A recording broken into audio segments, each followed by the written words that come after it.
Is the State Department still funding terror? Hamas tied to USAID. And I mean, look, the State Department could be probably accused of funding terror in many ways besides USAID. Let's be honest.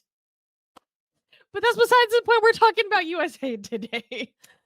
Um, in a startling report that has exposed the US government through its foreign aid agency, USAID, is still funneling billions of taxpayer funds to organizations allegedly tied to Hamas and other extremist groups, raising alarm over oversight and national security.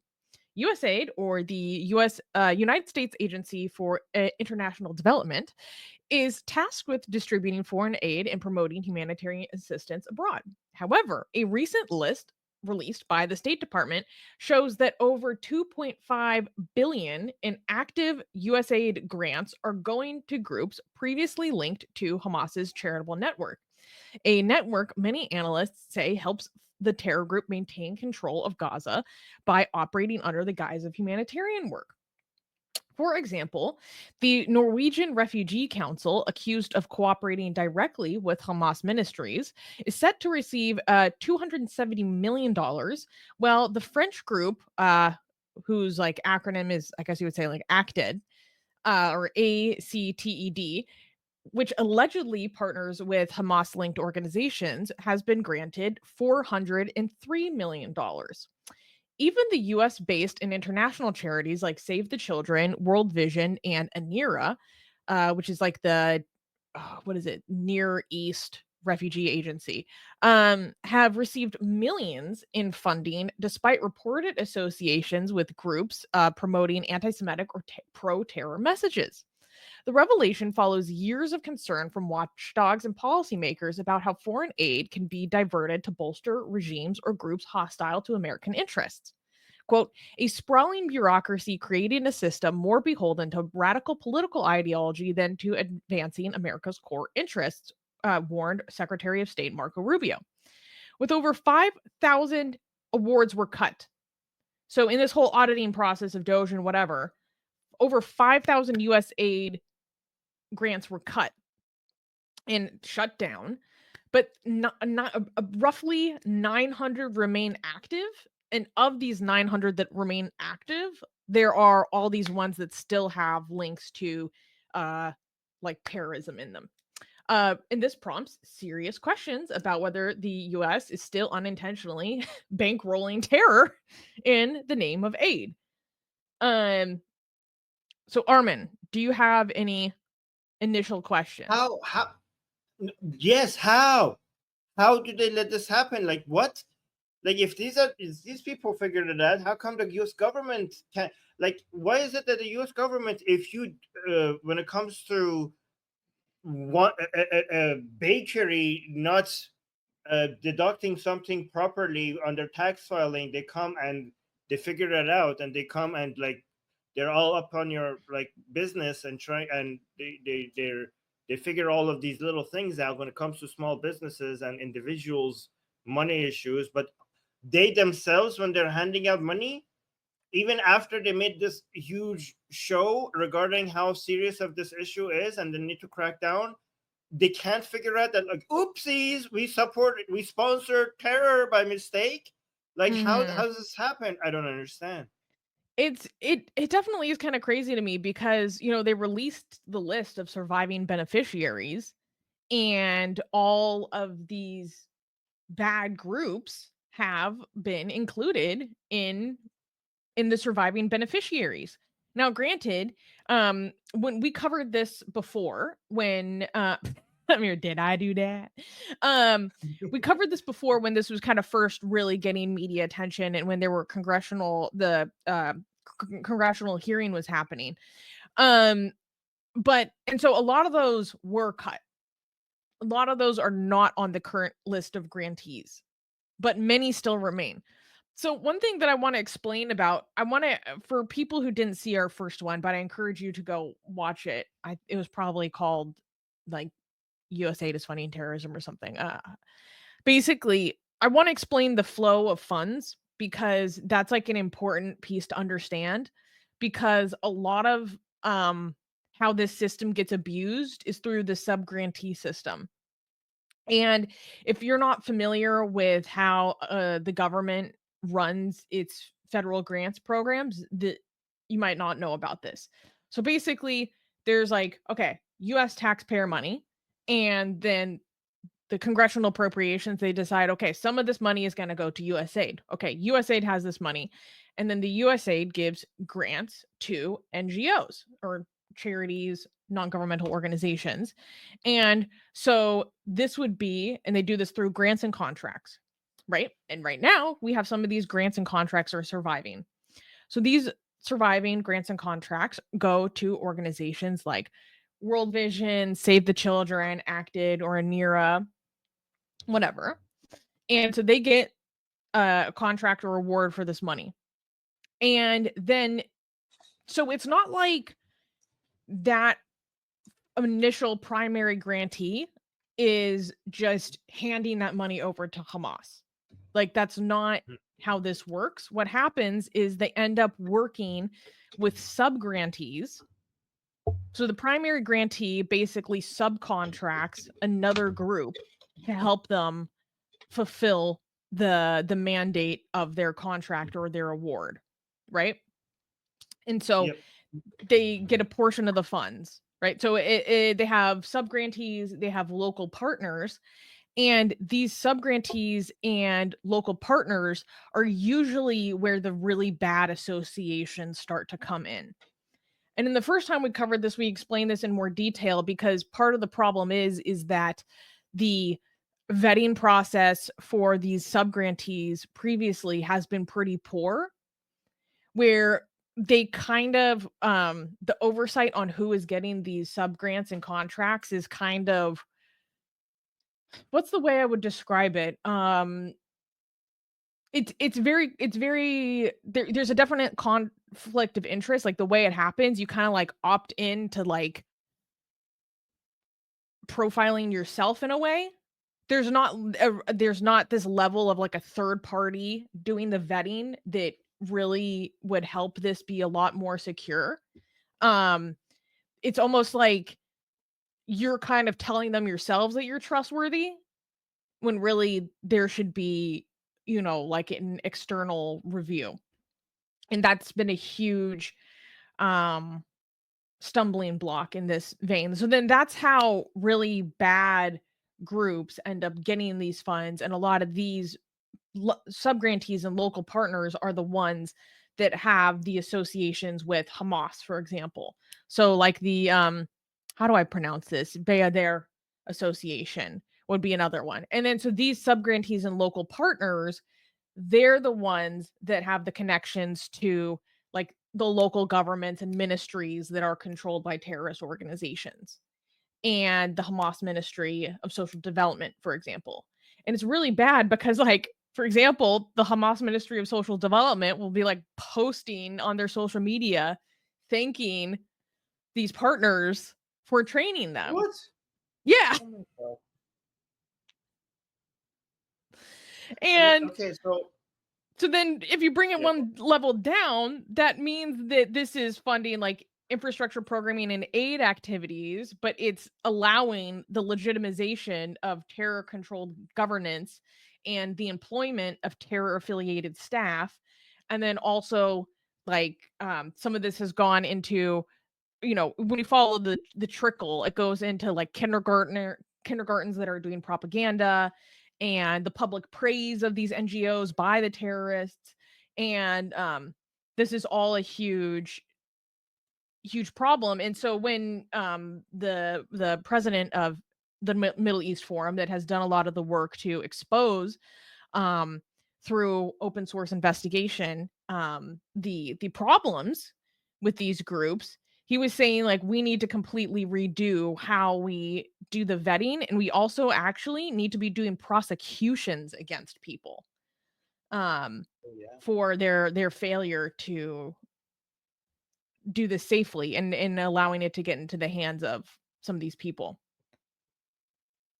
I mean, yeah. I mean, I mean, just asking, is USA taxpayer money? Yeah, Yeah, American taxpayers are funding Hamas, apparently.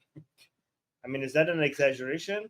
No, It's right? it's it's not it's not like it's not always that the money's like being literally handed to them. It's that it's like maybe funding a program that Like they benefit from, I think would be a more accurate way to put it. the money, yeah, the money is being handed to them with some steps in between. Well, it's not my understanding is it's not like liquid cash is being handed to them. It's just Yeah, it's there is a programming that benefits them or of serves their course. interests. Yeah, I mean, money is fungible, so if it benefits your interest, it's basically equivalent to money being handed to you because money is fungible. So if you're benefiting there, it's basically financial support. Anyway, so it's financial support indirectly. But again, I know this is you know this the details of this much better than I do. But why is it not as simple as, hey, if we find out that you guys, like, we will work with people who have years of record of not funding terrorists, and if they support terrorists, we will basically cut you out and we will never support you again. Like, how is that? And as Jean pointed out, like, can't you, like, aren't people like, don't we have like forensic accountants? Is that what they're called? That are basically their expertise into just basically figuring these things out. I mean, with all this money that the US government has, like, wouldn't it take hiring a bunch of experts to just make sure that this money is being spent the right way? Like, I don't know. I don't. Again, I know I'm simplifying it, but it just seems to be uh, there, there's a fix for this. It seems to me from somebody that hasn't been into looked at the details as much as you. It's just bizarre that they just didn't hire a couple of people that could just look into this to make sure that this doesn't happen. I don't know. I I don't understand like your full question. Is there a question? The question is, given that we had this much attention on this, this should have been an easy fix in my opinion. But again, I understand that I haven't looked at the details as much as you have. So I'm just saying, shouldn't have this been as easy of a fix of, we will hire some experts to make sure that this doesn't happen, and that would have solved this problem? Wouldn't isn't it is it or is it not as simple as that?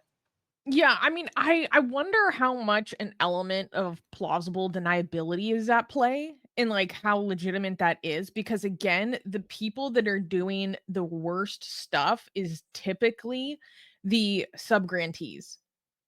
But the primary grantee, maybe who are the people getting the money, but they've just had this history of partnering with really bad people and funneling money to really bad unsavory characters. To what extent could they plead plausible deniability? I'm not sure because again, it's this flow step by step. And I mean, there's some situations where that's definitely not the case because like World Vision has this history of working and this pertains to Sudan. They have this history of working with the Islamic American Relief Agency or no, what was the bad one? The excuse me, it was the Islamic Relief Agency or ISRA for short. The problem is that ISRA is a listed terrorist organization because of links to Osama bin Laden. And Wow. the problem is that like World Vision had a situation where they had partnered with them like after this. So yeah, for example, notwithstanding, USAID issued the grant to ISRA through World Vision, only pausing the process when World Vision finally felt impelled to talk with USAID about its terror partners' inclusion in the US terror list, doing so after a whistleblower came forward. A So in whistleblower. I situations mean, like that, you're like, eh, at what point have you shown that you can't follow through well, and you don't get this money anymore. Part of me wonders about if certain of these groups continued to this isn't the right way to put it, but organizations like World Vision, Catholic Relief Agency, Save the Children, I almost think of them, and again, this isn't the right phrasing, but as almost like too big to fail. So in the sense that these relief agencies are so massive and they're so large that you they are the ones with the infrastructure and capacity to be doing this work. And so maybe they keep receiving funds to do certain things because they might be one of the few organizations that have the capacity to undertake work at this scale.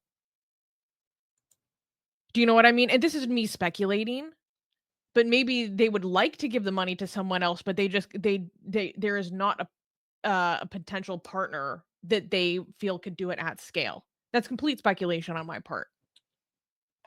Because these Yeah. are In my, huge organizations. yeah. I again, I know it's probably because of my lack of understanding, but in my mind, this looks like just one person's full-time job to make sure that this doesn't happen. And again, I But then know this is probably what if someone is arguing, okay, so this organization did some really sketchy stuff with Hamas at a certain point that was maybe 10 years ago, maybe 15 years ago, because some of these instances are 10 plus years ago. And they say, okay, so they did a whoopsie. They did a whoopsie. They did a whoopsie over in Gaza. Okay. But now they have a contract to go work in Ethiopia. Should mm, should we go deny them that? Because in the article that we're covering, you can go look at the list of awards and where they're contracted to do work. And in some of these instances, it is in a completely different locale. It's in a completely different geography. So, for example, the Catholic Relief Services, they had some whoopsies. They had some whoopsies, but they're contracted to go do a 5-year grant in Haiti. Is that I mean, if a it's the red line? same, I mean, it's the same checks and balances that failed to. It's the same organization, so I'm assuming it's the same checks and balances that failed not to support terrorists over there. So I Hmm. guess again, this is so if that's how their filtering process works over there, I'm assuming then I guess no, we shouldn't. It doesn't matter where you work, then we shouldn't work with you because you have demonstrated that you are incapable of not doing an oopsie of funding terrorists. That doesn't seem to be a red line to you, so maybe not. We shouldn't be working for you. They did a little whoopsie. Like, They did a little whoopsie. No, but I mean, yeah, this is. I mean, I'm again. This is me speculating, but I would imagine that this played a role in this decision of yeah. John is saying like Haiti is not Gaza, which is not Ethiopia, which is not Sudan. So it's like okay, maybe there was some bad stuff that happened but in this in your partners in a specific location, but we're contracting you to go work on a different side of the planet.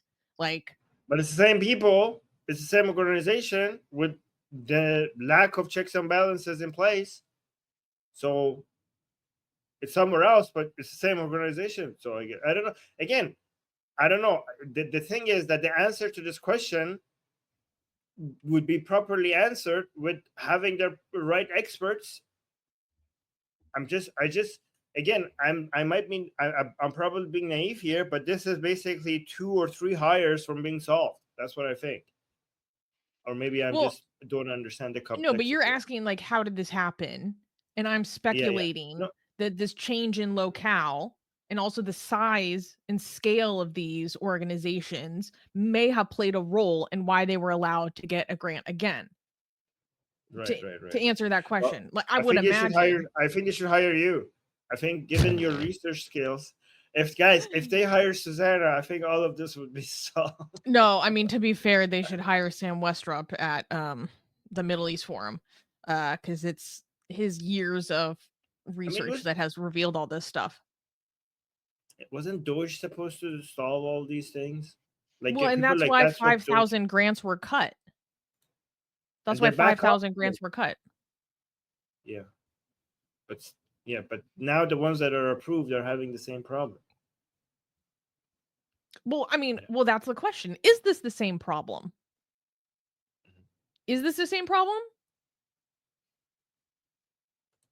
I mean, That they're like, so okay, they're doing work in Haiti or Ethiopia now. Is it the same problem?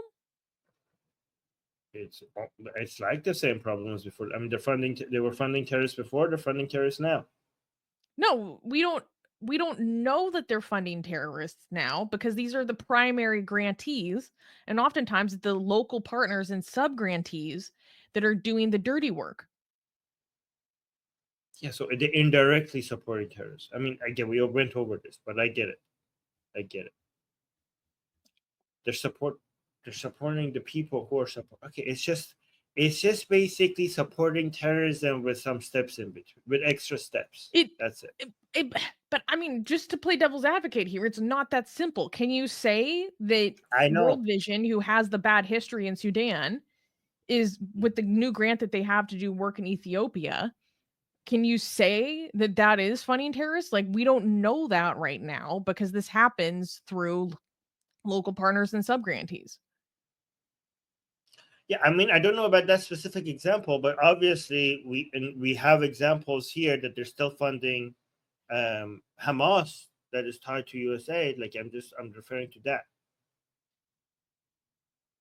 I'm referring to what you described at the beginning of the show, that Hamas is still, that terror groups are being funded, and Hamas is tied to USAID. Maybe I should have been more clear. I was trying to explain that groups that have been part of this chain that ended up with support for Hamas are still receiving funds.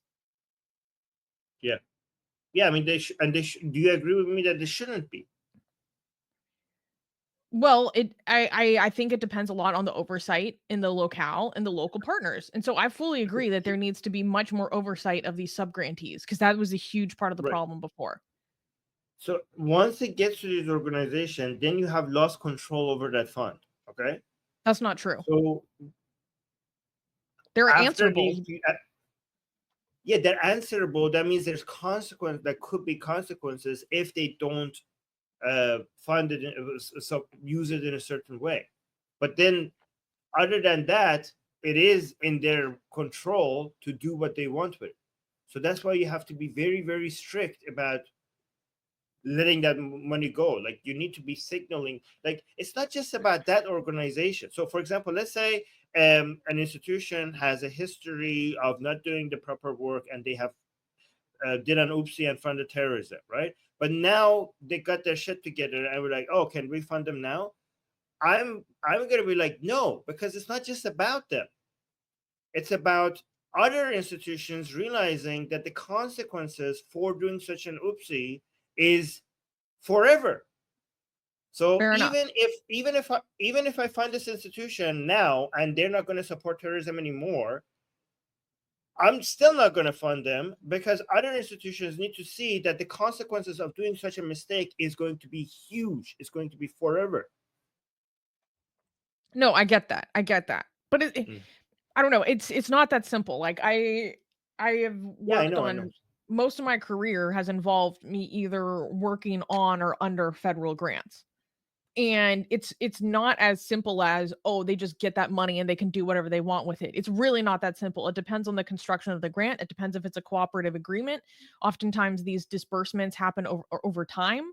These disbursements happen only after you've already expended some funds and you're basically getting reimbursed. So it's not as simple as, oh, the government just doesn't have control over it once it's been given to a primary grantee. Well, you know more than I do. Yeah, there is a high degree of like uh I mean, there's a lot of legal action that can be taken against you. It's no joke. Like, as someone whose job has been literally funded by federal grants to do research, I don't know. I know how much the degree of reporting responsibility, I mean, granted this was in a medical context, was so high. Yeah, Yeah, so that's why I keep saying everything I'm saying. I don't understand the complexity of it, so I'm just wondering, right? I'm Yeah. basically No, and checking I'm with you. I'm just trying to give more detail. Okay. But this is obviously like a huge problem. I'm not trying to downplay it, but I think it is useful to ask the question of like Steelmanning to a certain extent with saying like, okay, well, if it's in Yeah. a completely different location, is that as bad of a violation as it might seem at first glance? Hmm. You know, if a group did bad, like allowed some bad things to happen in Gaza that aren't okay, that people should be held accountable for, but now they're going to work in Haiti, is that the same thing? I think it's worth asking that question. Makes sense. Um. Yeah. So let's go over some of the comments here. Oh, so this has more, these comments are more to do with some of the um like Taliban funds, which was not really the uh subject of this, like these grantees. Mhm. Um so that's why I didn't want to play that video. Okay. But all right. So what about this one? Um wait, can you scroll up? Okay, so this is saying, as you realize, 2.1 billion USA dollars sent to Gaza. Blah, blah, blah, blah, blah. Okay, but this is not. Where are they getting this claim from? What is They're the saying claim? You 2.1 billion USA dollars sent to Gaza and West Bank wound up directly in the bank accounts of billionaire Hamas and Palestinian Authority terrorists to call for death for America. Please remember. I don't know. I don't know where they're getting this claim. My understanding about because this tweet is from February. My understanding about what we already knew about the history of the misuse of USAID and terror-aligned partners for subgrantees is that it was not in the billions. My understanding was like hundreds of millions. They were initially given as a grant, and then how much, and then it gets filtered down. And then so how much Mhm. actually ends up in the programming that ends up benefiting Hamas or benefiting their control of Gaza, I don't think is literally millions or literally billions. Certainly not billions. Not my understanding. yeah, it's more complicated than hey, taxpayer money, USA, leader of Hamas, give me your bank account number, and now it's in the bank account of the Hamas leader. I think like it doesn't work like that, right? Yeah. And That's what. either way, my understanding for USAID, because she's specifically saying USAID is not billions. It's hundreds of millions. And it's not even Yeah. exclusively sent to Gaza. A lot of it was stuff going on in Sudan. So it's more like, can I paint a picture? So taxpayer money, USAID to another organization that looks how they could help Palestinians, and that organization gives money to a local group in Gaza that is doing, I don't know, specific work for building infrastructure, but there are people within that institution that also are Hamas sympathizers and they have connection with Hamas, and yeah. they use that organizations like maybe charitable work to also advertise Hamas's work in Gaza, and Hamas now gets a little bit more, better standing in Gaza, and then because of the control that the extra control that Hamas has over who gets those benefits or doesn't, their control grows, and that control indirectly brings in more revenue for Hamas because or other organizations or people in, I don't know, Qatar or Iran or somewhere else are like funding Hamas more than maybe like another group like Islamic Jihad, because of that credibility brought Hamas more authority, and that money goes more closely to the leaders of Hamas. So this is how indirectly that eventually might even enrich the leaders of Hamas this is the more indirect version that might happen. Does that? Yeah, there's a small correction that I would make. It's like, but you're basically right. By the time you trickle down to these like subgrantees and these local partners, like they might be having photo ops with Hamas members, and post a photo on social media. Their staff might promote a lot of very vitriolic anti-Semitic messaging or have pro-terror messaging, post propaganda videos. So they're clearly in support. The staff might be posting photos with Hamas members. The Hamas might advertise that this organization has a job opening, or Hamas media itself might be promoting the good activities of this organization. So it's like these little snapshots and these little breadcrumbs of through like media spheres show that there are links and there's relationships there. And like that calls into question what is being supported. I think that helps make things have a lot more sense. It does. Yeah. It does. But how Hamas gets their billions, for example, like it's not literally USAID. Just to correct this person. It helps. Billions? It helps Hamas. It could indirectly help Hamas raise more money. But I'm pretty like if we eventually look at the main like if you look at Hamas leaders' bank account being full of money and where most of it came from, I would bet most of it came from Iran and Qatar. Yeah. Right. Yeah. I mean, and people would say that, well, for these organizations to be able to do work, they have to be doing it within the permission of Hamas, basically. Right. Some people might make that argument. Well, it's like, well, they have to partner with Hamas. Like, that's who's in charge of them. That's in charge of that region. Can I address this comment because it's very interesting? Mr. King saying this community is a cult itself. Anything Armin or Susanna people would be quick to say, yeah, you're right, not allowed to question, LOL. Okay, first of all, Mr. King, you're obviously not very smart. You must not be here very long. And also, even if you were here for the past 10 minutes, Susie was questioning everything I was saying. Like, I couldn't get a word in before Susie keeps saying, like, well, not exactly. We are wrong about that. Like, even the conversations between us two, she's constantly telling me that I'm wrong about things. So I don't know where have you been, because you probably, I don't know what show you're watching, but you're not paying attention. You don't seem to be very smart. Also, for not just this show, go watch previous show. And in the previous show, I said so many things that people said in the chat that, like, Armin, you're wrong about this. And then I checked it and I was like, oh, okay, guys, thank you for correcting me in the chat. So you're obviously either not very smart or actually a troll. I don't know which one. Yeah. But well, of these. I don't want to make it seem like I'm just trying to tell you that you're wrong. It's that this arrangement is complicated, and I want people to understand it more fully, so they don't make an assertion like that poster that USAID is receiving that Hamas is receiving billions from USAID, because that's not true. It's a much more complex chain and arrangement than that. And so that's why I want to interject. Because this is hard to make sense of. right. Yeah. Yeah.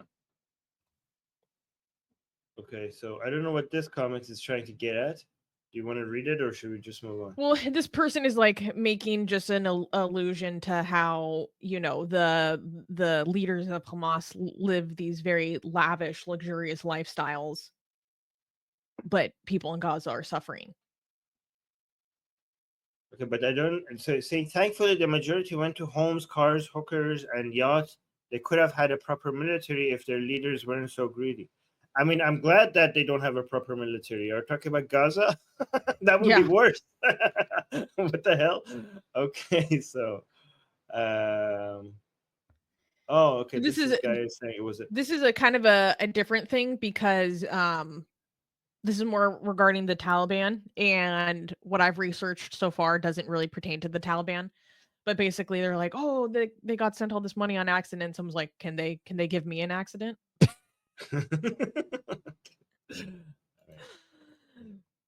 I feel that. I feel that too. Do you know who makes the most amazing, gorgeous, and other adjectives that I can't use here on YouTube, blasphemous art ever? We do! And for some reason, we are giving it away for free. Download them now using the link in the description before we change our mind.